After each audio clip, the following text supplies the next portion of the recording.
समदर्शना सा पंडिता, जिसके अंदर सम्मान का भाव आ गया, कोई ब्रह्मज्ञान कुछ नहीं है, बोलना नहीं, विचार नहीं, सब ऋषियों की संतान, जिसके अंदर ये आ गया वो ब्राह्मण है।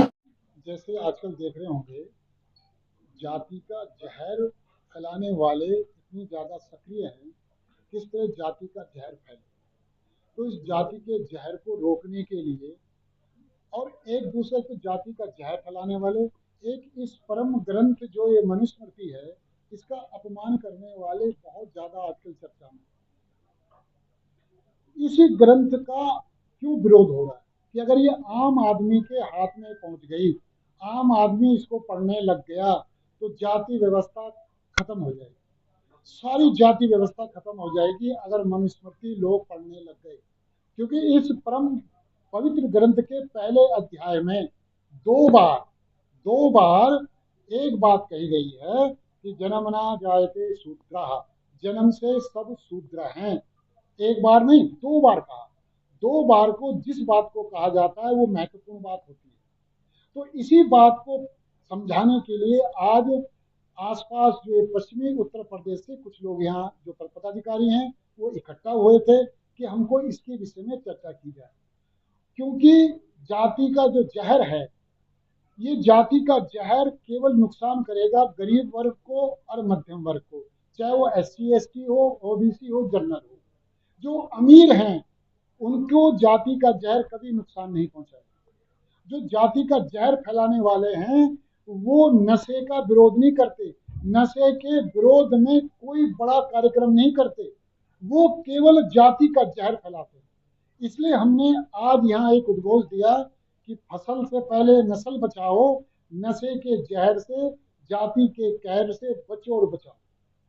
नशे का जहर और जाति का कहर, इनसे सबसे ज्यादा हानि जो होगी या हो रही है वो गरीब और मध्यम वर्ग की, चाहे वो ST ST हो या OBC हो या जनरल।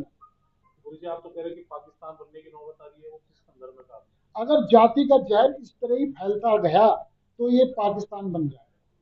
जाति का जहर फैलेगा तो यहाँ गरीबी आएगी, मुट्ठी भर लोग खरपति होंगे, मुट्ठी भर, जैसे पाकिस्तान में उन्होंने बांटा, वहाँ अहमदिया, कादियानी, शिया, सुन्नी और भी बांटा। इतना जहर है वहाँ कि वहाँ के जो हैं भ्रष्ट लोग वो तो खरपति हैं, आम जनता वहाँ गरीब है और वहाँ भूखमरी की हालत है। वही हाल ये हमारे हिंदुस्तान का करना चाहते हैं। इसलिए हमने देख रहे होंगे सोशल मीडिया में कितना पूरा भरा पड़ा है। सोशल मीडिया जाति का जहर फैलाने में कौन कौन लोग हैं, कैसे कैसे लगे हैं। हर एक जाति में एक आदमी मिल जाता है जो बिल्कुल, अब सोशल मीडिया ऐसा हो गया आजकल कि सोशल मीडिया घर घर है, हर एक आदमी एक्टिव है। जब वो गंदगी देखता है तो कहीं उसके छींटे उसके दिल पे ना आ जाए, ये हमें डर लगता है। आपने संकल्प भी दिलाया तमाम लोगों को कि सोशल मीडिया को अपना हथियार बनाइए।